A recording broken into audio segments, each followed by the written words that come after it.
میں بلا کسی تاخیر اس پروگرام کے پہلے مقرر فضیلت الشیخ حضرت مولانا حفیظ الرحمان صاحب سلفی حفظہ اللہ نائب ناظم ضلعی جمعیت اہل حدیث اعظم گڑھ سے درخواست کرتا ہوں کہ تشریف لائیں، ہم سامعین سے خطاب کریں۔ السلام علیکم ورحمۃ اللہ وبرکاتہ۔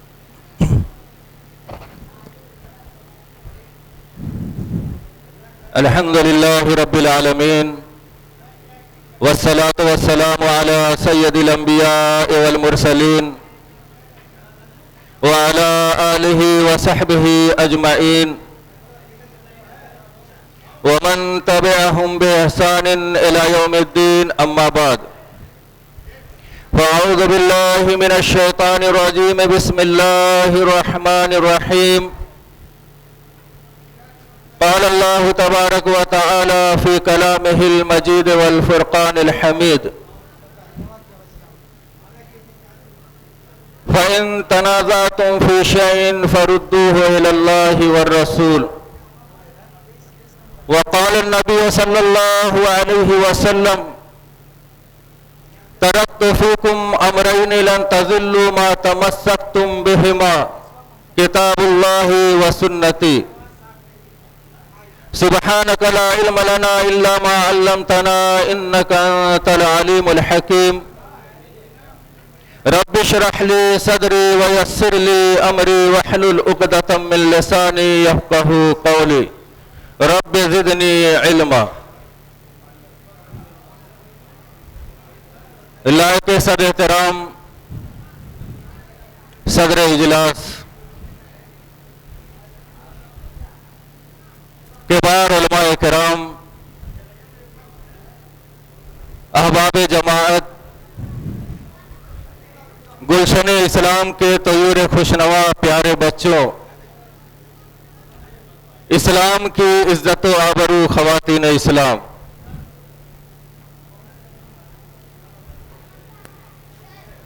سب سے پہلے تعریف و توصیف، کبریائی اور بڑائی، افضلیت اور بزرگی اس اللہ رب العالمین کے لیے لائق و زیبا اور سزاوار ہے جو اس کائنات کا خالق و مالک، رازق اور پالنہار ہے۔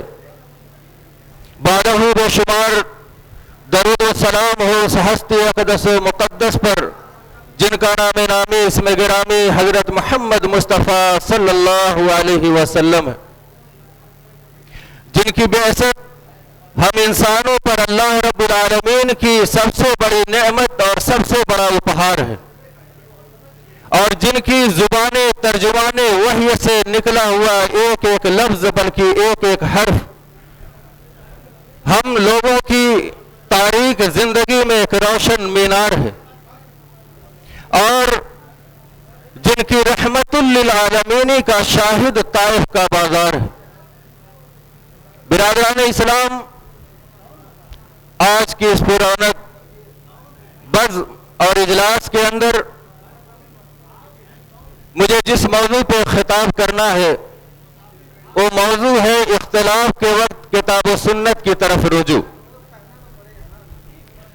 یوں تو آپ دیکھیں گے تو ہر کلمہ گو انفرادی طور پر بھی اور مذہبی اور مسلکی طور پر بھی جنت میں جانے کا دعوے دار ہے۔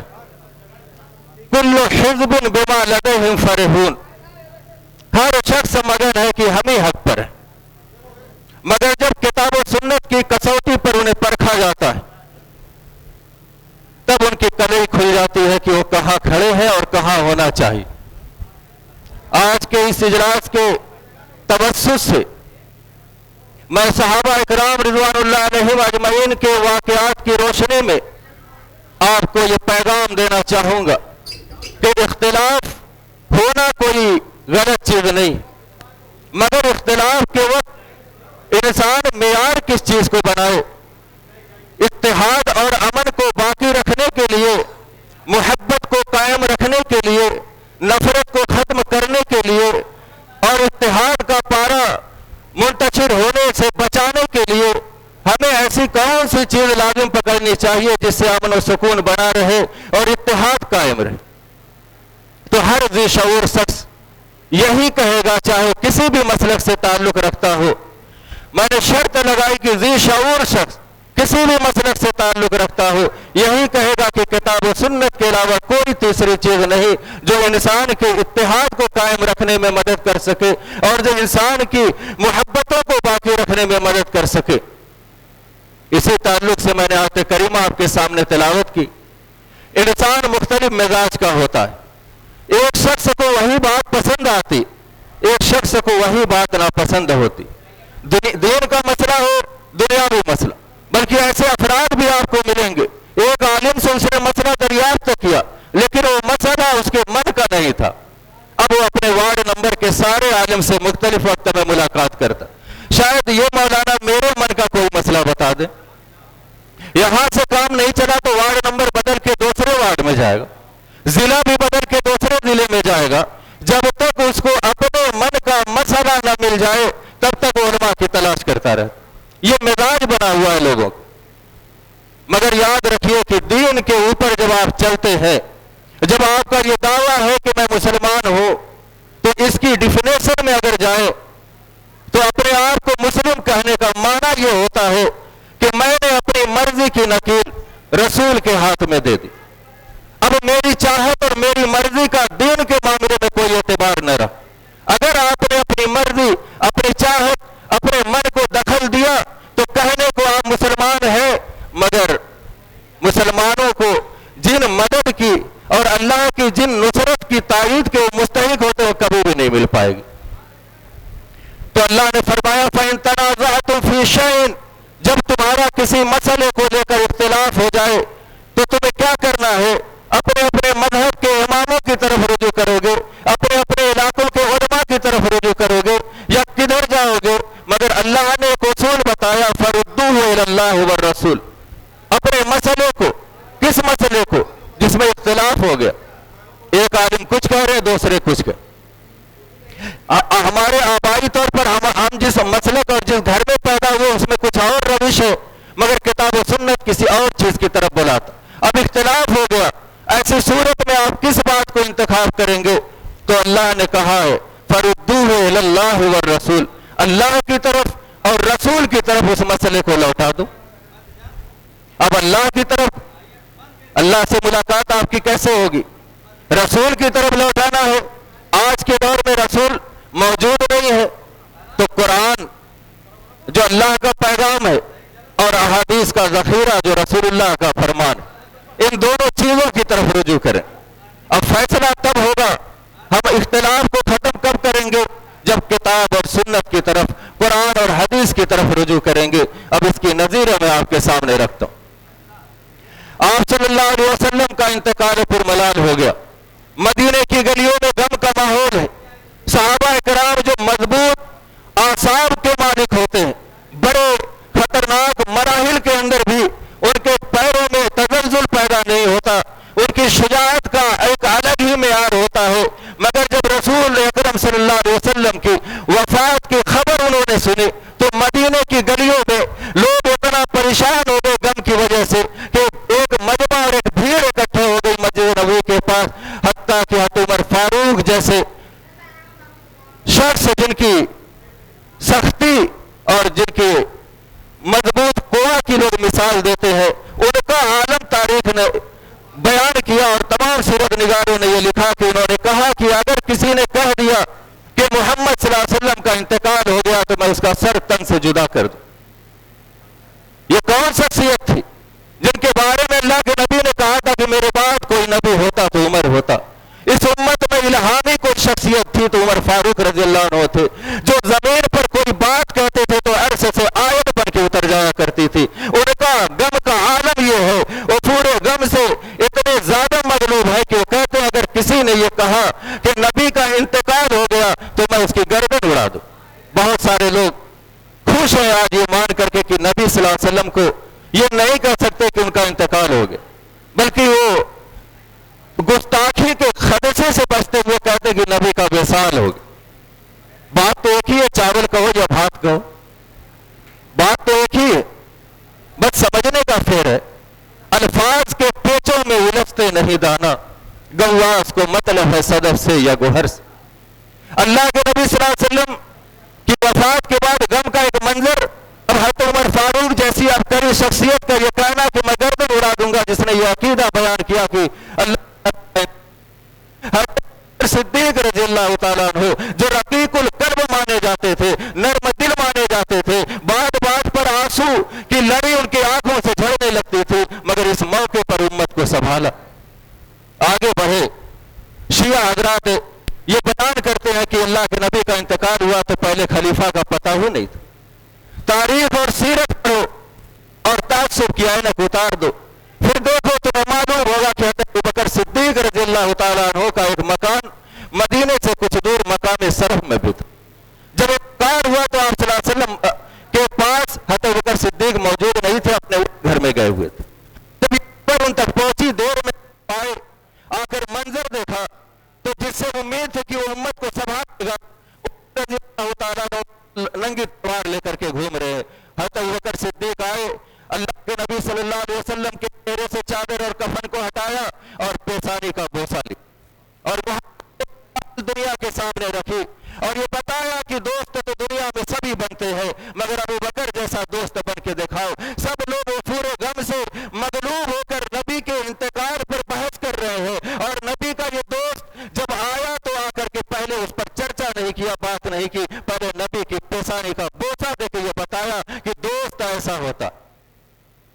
محبت اس کو کہتے ہیں، عقیدت اس کو کہتے ہیں، لگاؤ اس کو کہتے ہیں۔ نبی کے پیشانی کا بوسہ دے کے یہ بتایا کہ میں شخصیت کوئی معمولی نہیں۔ اب اتنے خطرناک ماحول میں کہ ننگی، وہ بھی حضرت عمر کے ہاتھ میں، جن کے روکنے کی تاب کسی میں نہیں ہوتی، منبر پہ چڑھے یا کسی اونچی جگہ پر چڑھے اور عقیدہ بیان کیا، وما محمد الا رسول۔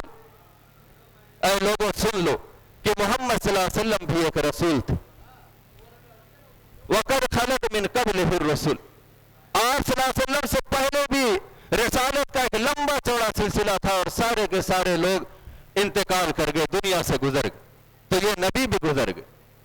لمبی آیت ہے جس کا مفہوم یہ ہے کہ انہوں نے بیان کیا کہ جو اللہ کی عبادت کرتا تھا وہ جان لے کہ اللہ ہمیشہ زندہ رہنے والا ہے، اور جو محمد صلی اللہ علیہ وسلم کی کرتا تھا وہ جان لے کہ وہ اب دنیا میں نہیں رہے، وہ انتقال کر گئے۔ یہ جب آیت پڑھی، حضرت عمر فاروق رضی اللہ تعالیٰ عنہ جو زمین پر بات کرتے تھے، عرصے سے اللہ تعالیٰ آیت بنا کے اتارتا تھا، ان کا بیان یہ ہے کہ مجھے لگا کہ آج ہی یہ آیت اتری ہے۔ ان کے ذہن و دماغ میں یہ آیت نہیں تھی، یہ عقیدہ، یہ نظریہ نہیں تھا۔ اور جب یہ آیت حضرت ابوبکر صدیق نے تلاوت کی تو یہ ننگی تلوار جو ہاتھ میں تھی وہ زمین پر گھٹنوں کے بل ہو گئے، گھٹنے ٹیک دیے اور کہا کہ مجھے لگا کہ ابھی ابھی یہ آیت اتری ہے۔ فوراً رضی اللہ ہو کے اس آیت کے تلاوت کے بعد انہوں نے رجوع کر لیا، ماحول سازگار ہو گیا۔ اس کے بعد ابھی یہ تنہیر خبر آ گئی کہ ثقیفہ بنی ساعدہ میں انصار و مہاجرین اکٹھا ہو گئے ہیں، اور وہ خلیفہ ہم میں سے ہو، انصار کہہ رہے کہ خلیفہ ہم میں سے ہوگا، مہاجرین کہہ رہے خلیفہ ہم میں سے، کیونکہ اب خلافت اور عمارت کا ایسا مزاج اللہ کے نبی نے صحابہ کے درمیان رکھا تھا کہ کبھی بھی ایک خلافت کے بغیر، عمارت کے بغیر کوئی شخص روئے زمین پر نہیں رہا۔ یہاں تک اللہ کے نبی نے کہا کہ دو آدمی بھی ہیں جو ایک کو اپنا امیر بنا تاکہ نظام امن کا بنا رہے اور ہر کوئی خود مختار ہو جائے، ایک ایک ضلع میں تین تین دو دو جمعیات ہو جائے، تو پھر وہ لاکھ تقاریر اور اجلاس کر کے اتحاد کا پیغام دے، کبھی بھی کامیاب نہیں ہو سکتا۔ یہ سمجھ لیں۔ اور اس کے بعد جیسے یہ خبر ملی، حضرت عمر فاروق کو لے کر کے حضرت ابوبکر صدیق رضی اللہ تعالیٰ عنہ وہاں پہنچ گئے۔ وفات ہوئی ہے اور فوراً اختلاف ہوا کہ نبی زندہ ہے کہ نبی وفات پا گئے۔ فیصلہ قرآن سے اللہ حضرت ابوبکر صدیق نے کیا اور سب نے تسلیم کر لیا، سارا اختلاف ختم ہو گیا، سب ماحول سازگار ہو گیا، جب تک دوسری چیز آ گئی کہ چلو دوڑو ثقیفہ بنی ساعدہ میں، وہاں لوگ آپس میں لڑ رہے ہیں، انصاریوں کا یہ کہنا ہے کہ خلیفہ ہم میں سے ہو، مہاجرین کا یہ کہنا ہے خلیفہ ہم میں سے ہو، یہ دونوں وہاں پہنچے اور جب اختلاف کی شکل دیکھی، حضرت ابوبکر صدیق رضی اللہ تعالیٰ عنہ نے کتاب و سنت سے اختلاف ختم ہوتا ہے، اس کی نظیر میں بیان کر رہا ہوں۔ حضرت ابوبکر صدیق نے حدیث پڑھی، الائمۃ من قریش، مستند روایت، الائمۃ من قریش، امام خلیفہ قریش میں سے ہوگا. اب سارے جھگڑے ختم، حدیث آ گئی، سب خاموش ہو گئے. حضرت ابوبکر صدیق کے ہاتھ پر لوگوں نے بیعت کر لی. پہلا اختلاف وفات نبی کا، دوسرا اختلاف خلیفہ کس میں سے ہو. تو انہوں نے بتا دیا کہ اللہ کے نبی کو میں نے فرماتے ہوئے سنا ہے کہ خلیفہ قریش میں سے ہوگا. اور اس کے بعد اتفاق رائے سے سیدنا ابوبکر رضی اللہ تعالیٰ عنہ کے ہاتھ پر بیعت ہو گئی. اگرچہ بعض لوگوں کے ذہن و دماغ پر یہ بات ہتھوڑے کی طرف پڑتی. اب اس کے بعد اختلاف اور بھی رونما ہوئے. موقع آیا حضرت عمر فاروق رضی اللہ تعالیٰ عنہ نے جب یہ دیکھا کہ مہر بہت زیادہ لوگ مقرر کر رہے، تو انہوں نے ایک مرتبہ خطبے میں یہ بیان کر دیا کہ مہر کی جو مقدار ہے وہ اتنی ہوگی. کوئی معمولی مقدار انہوں نے بتا دی. اور منبر سے جب تقریر کر کے اترے اتنے میں ایک بوڑھی عورت آگے بڑھی اور کہا کہ اے عمر، کیسے آپ نے یہ کہہ دیا کہ مہر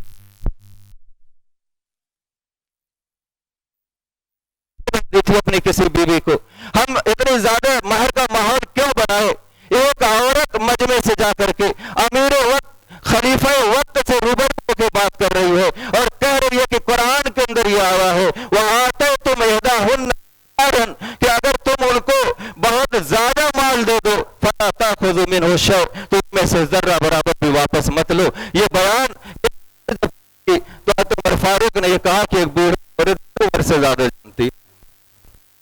نہ ہمارے یہاں اگر کوئی عالم غلط بات بیان کرے اور مطالعے کی کمی کی وجہ سے اور اس کی زبان میں کوئی بات اگر سے وہ برابر اس سے آپ سے بات تو ایسے ہے تو میں سمجھتا ہوں آج کی خطبہ کم سے کم 10 منٹ اس سے بات کریں گے، مگر امیر وقت کیا کہہ رہا؟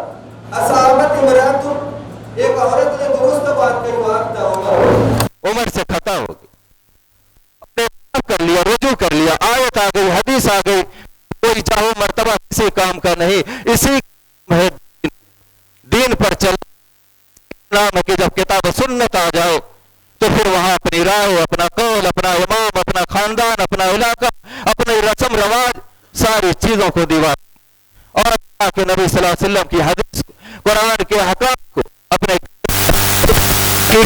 حق ادا ہوگا کہ میں کہنے کو سب مسلمان.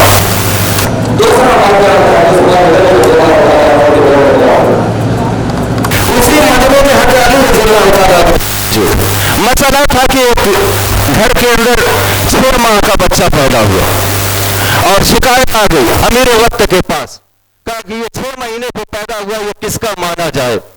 حضرت عثمان غنی رضی اللہ تعالیٰ عنہ نے یہ کہہ دیا کہ 6 مہینے کا بچہ مشکوک ہے اور یہ حکم صادر کر دیا کہ اب اس کو سزا ملے گی.